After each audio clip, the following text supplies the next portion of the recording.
आज के मुख्य समाचार। संजय राउत को एक विशेष अदालत से मिली जमानत पर तत्काल रोक से इनकार किया। प्राइवेट सेक्टर के बैंक एक्सिस बैंक में अपनी हिस्सेदारी बेचने वाली मोदी सरकार। मुंबई पुलिस ने 13 नवंबर से 12 दिसंबर तक ड्रोन और एयरक्राफ्ट के उड़ानों पर रोक लगाई। उद्धव ठाकरे का दावा कि केंद्रीय जांच एजेंसियां केंद्र के पालतू जानवर की तरह करती काम। मुंबई, बॉम्बे हाईकोर्ट ने धन शोधन से जुड़े एक मामले में शिवसेना सांसद संजय राउत को एक विशेष अदालत से मिली जमानत पर तत्काल रोक लगाने से बुधवार को इनकार कर दिया। दरअसल इससे पहले ईडी ने राउत की जमानत का विरोध करते हुए बॉम्बे उच्च न्यायालय का रुख किया था। हालांकि ईडी को ये दांव उल्टा पड़ गया। हाईकोर्ट ने ईडी को खूब सुनाया। हाईकोर्ट ने ईडी से कहा कि राउत की जमानत पर तत्काल रोक लगाने का कोई कारण नहीं बनता है। राउत की जमानत पर रोक लगाने से इनकार करते हुए अदालत ने कहा कि वह दोनों पक्षों को सुने बिना ऐसा आदेश पारित नहीं कर सकती। उच्च न्यायालय ने मामले को सुनवाई के लिए गुरुवार तक टाल दिया। इससे पहले विशेष अदालत ने राउत और एक अन्य आरोपी प्रवीण राउत की जमानत दिन में मंजूर कर ली थी और शुक्रवार तक इस जमानत आदेश पर रोक का प्रवर्तन निदेशालय का अनुरोध ठुकरा दिया था। इसके बाद ईडी ने उच्च न्यायालय का दरवाजा खटखटाकर जमानत आदेश पर अंतरिम रोक लगाने का अनुरोध किया था। न्यायमूर्ति भारती डांगरे की एकल पीठ ने यह कहते हुए तत्काल रोक लगाने से इनकार कर दिया कि जब जमानत मंजूर की जा चुकी है तो वह दोनों पक्षों को सुने बिना ऐसी रोक नहीं लगा सकती। अदालत ने कहा कि वह इस मामले पर बृहस्पतिवार को सुनवाई करेगी। न्यायमूर्ति भारती डांगरे ने कहा, मैंने आदेश को देखा तक नहीं है। मुझे नहीं पता कि किस आधार पर जमानत दी गई है। मुझे नहीं पता कि आपने ईडी ने किस आधार पर आदेश को चुनौती दी है। मैं दोनों पक्षों को सुने बिना भला स्थगन आदेश कैसे दे सकती हूँ। अदालत ने कहा कि वह जमानत रद्द करने की केंद्रीय एजेंसी की अर्जी पर गुरुवार को सुनवाई करेगी। न्यायमूर्ति डांगरे ने कहा, अगर सुनवाई के बाद मैं जमानत रद्द करने का आदेश देती हूँ तो आरोपी व्यक्तियों को वापस हिरासत में लिया जा सकता है। उच्च न्यायालय ने यह भी पूछा कि किस कानूनी प्रावधान के तहत उन्हें जमानत के आदेश पर रोक लगाने का अधिकार है।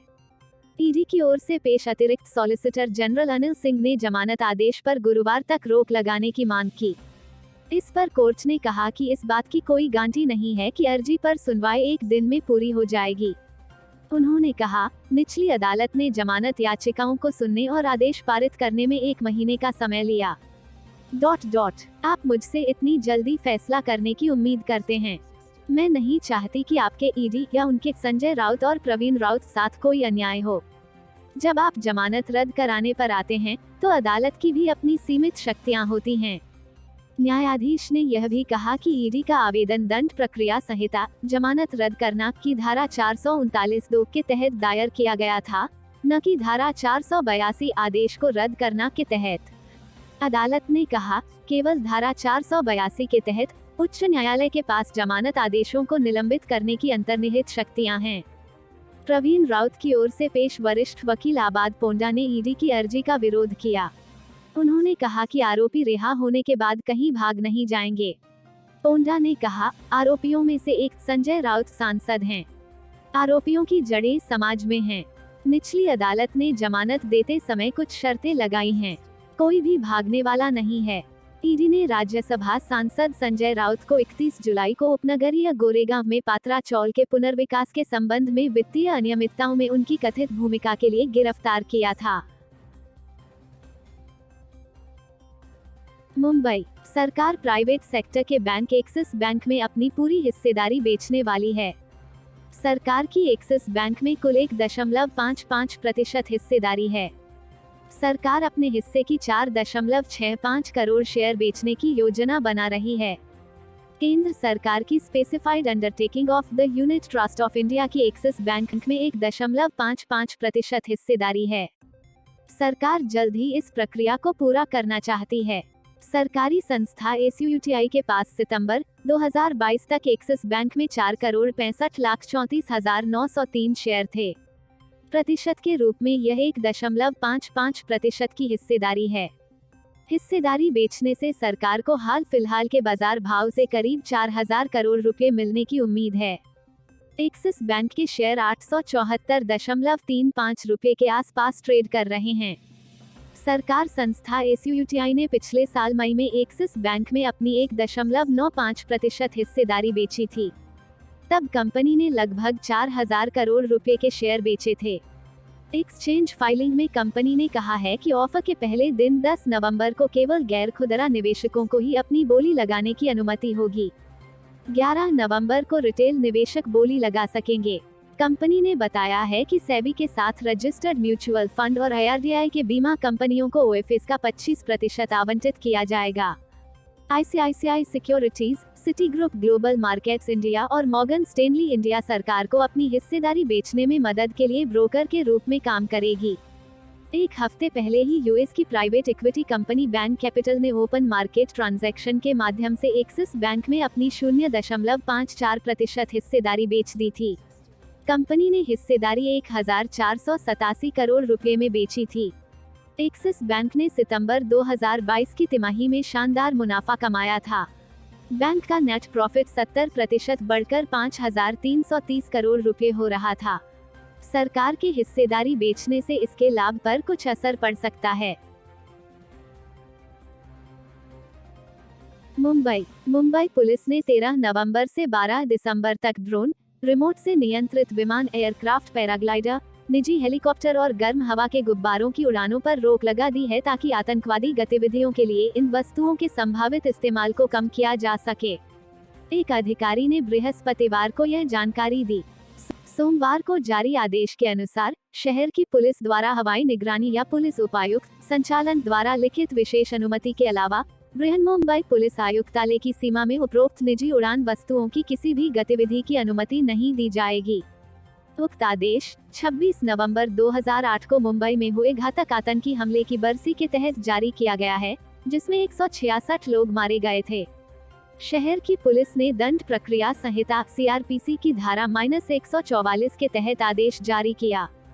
पुलिस का कहना है कि इसका उल्लंघन करने वाले किसी भी व्यक्ति को भारतीय दंड संहिता आईपीसी की धारा -188 के तहत सजा दी जाएगी। आदेश के मुताबिक यह संभावना है कि आतंकवादी संभावित हमलों के लिए ड्रोन, रिमोट से नियंत्रित होने वाले विमान, एयरक्राफ्ट, पैराग्लाइडर का उपयोग कर सकते हैं। इस तरह वे वीवीआईपी को निशाना बना सकते हैं और बड़े पैमाने पर मानव जीवन को खतरे में डाल सकते हैं, सार्वजनिक संपत्ति को नष्ट कर सकते हैं और कानून व्यवस्था में गड़बड़ी कर सकते हैं। आदेश में कहा गया, इन उड़ने वाली वस्तुओं के उपयोग से किसी भी संभावित हमले को रोकने के मकसद से बृहन्मुंबई पुलिस आयुक्तालय के अधिकार क्षेत्र में ऐसे तत्वों की गतिविधियों पर प्रतिबंध लगाना आवश्यक है।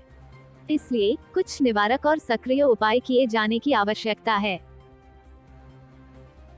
मुंबई के बांद्रा इलाके में अपने आवास मातोश्री में पत्रकारों को संबोधित करते हुए शिवसेना के एक धड़े के प्रमुख ठाकरे ने कहा कि राउत को फिर से झूठे मामले में फंसाया जा सकता है। राज्यसभा सदस्य राउत ने उद्धव से उनके आवास पर मुलाकात करने के बाद कहा कि उन्हें विश्वास था कि ठाकरे और पार्टी उनकी अनुपस्थिति में उनके परिवार के साथ खड़े रहेंगे और वह संगठन के लिए 10 बार और जेल जाने को तैयार हैं। शिवसेना सांसद यहां की एक विशेष अदालत द्वारा जमानत मिलने के बाद बुधवार को मुंबई की आर्थर रोड जेल से रिहा हो गए। अदालत ने राउत की गिरफ्तारी को अवैध और निशाना बनाने की कार्रवाई करार दिया था। उद्धव ठाकरे ने कहा, अदालत के आदेश से अब यह बिल्कुल स्पष्ट है कि केंद्रीय एजेंसियां केंद्र के पालतू जानवरों की तरह काम कर रही हैं और पूरी दुनिया इसे देख रही है। राउत से शिवसेना के नाम और चुनाव चिन्ह पर रोक लगाने के भारत के निर्वाचन आयोग के फैसले के बारे में पूछने पर राउत ने कहा, संविधान पर प्रतिबंध फ्रीज लगाने का प्रयास किया जा रहा है। उन्होंने कहा, हमारे जैसे लोगों को अवैध रूप से गिरफ्तार किया जाता है और यह संविधान पर प्रतिबंध फ्रीज करने जैसा है। उद्धव ठाकरे ने दावा किया कि केंद्रीय एजेंसियों का उपयोग करके कई दलों में विभाजन किया गया और अवैध रूप से गिरफ्तारियां की गईं। उन्होंने कहा कि राउत का मामला उन लोगों के लिए एक उदाहरण है जो पार्टी से भाग गए, बिना डरे लड़ाई कैसे लड़ी जाए। ठाकरे ने कहा, अगर किसी ने कुछ गलत नहीं किया है तो डरने की कोई बात नहीं है। यह उनके लिए भी एक सबक है जो पार्टी छोड़कर भाग गए हैं। न्यायपालिका द्वारा निष्पक्ष रूप फैसला देना एक अच्छा संकेत है और कल का आदेश एक मार्गदर्शक है। उन्होंने कहा कि केंद्रीय एजेंसियों का दुरुपयोग किया जा रहा है और आम आदमी पार्टी, आप तेलंगाना राष्ट्र समिति, अब भारत राष्ट्र समिति, झारखंड मुक्ति मोर्चा, झामुमो और तृणमूल कांग्रेस टीएमसी जैसे राजनीतिक संगठनों को भी निशाना बनाया जा रहा है। उन्होंने कहा, बेलगाम शासकों को इस बात का अंदाजा नहीं है कि अगर ये सभी ताकतें एक साथ आ जाएं तो क्या होगा। उन्होंने कहा, सभी दिन एक जैसे नहीं होते और स्थितियां बदल जाती हैं। राउत ने कहा था कि उनकी गिरफ्तारी सत्ता के दुरुपयोग और राजनीतिक प्रतिशोध का उदाहरण है। सांसद ने कहा कि वह जेल के दिनों से ही अस्वस्थ हैं। राउत ने कहा कि वह आने वाले दिनों में महाराष्ट्र के उपमुख्यमंत्री देवेंद्र फडणवीस से मुलाकात करेंगे। सांसद ने कहा कि वह प्रधानमंत्री नरेंद्र मोदी और केंद्रीय गृह मंत्री अमित शाह से भी मुलाकात करेंगे, लेकिन उन्होंने फिलहाल इस बारे में कोई जानकारी नहीं दी। उन्होंने कहा कि वह शाह को इस बात से अवगत कराएंगे कि उनके ऊपर क्या गुजरी है। राउत ने कहा कि राज्य को उपमुख्यमंत्री देवेंद्र फडणवीस द्वारा चलाया जा रहा है और नई एकनाथ शिंदे फडणवीस सरकार ने कुछ अच्छे फैसले लिए हैं। उन्होंने कहा, महाराष्ट्र में एक नई सरकार है और इसने कुछ अच्छे फैसले लिए हैं। मैं इसका स्वागत करता हूँ। हम विरोध नहीं करेंगे। देश के लिए जो भी अच्छा है उसका स्वागत किया जाना चाहिए। राउत ने कहा कि वह फडणवीस के साथ जेल प्रबंधन के मुद्दे को उठाना चाहते हैं क्योंकि वह राज्य के गृह मंत्री हैं। सांसद ने यह भी कहा कि वह अपनी गिरफ्तारी के लिए न तो किसी केंद्रीय एजेंसी और न ही केंद्र सरकार को दोषी ठहराएंगे। उन्होंने कहा, मैं न तो ईडी पर टिप्पणी करूंगा और न ही उन लोगों पर जो इस साजिश में शामिल थे। अगर उन्हें इसमें खुशी मिली होगी तो मैं उनकी खुशी में उनका साथ देता हूँ, लेकिन मुझे किसी से कोई शिकायत नहीं है। राउत ने यह भी कहा कि वह कांग्रेस नेता राहुल गांधी की भारत जोड़ो यात्रा का स्वागत करते हैं और अगर उनका स्वास्थ्य ठीक होता तो वह भी पैदल मार्च में शामिल। Bureau report, Mumbai.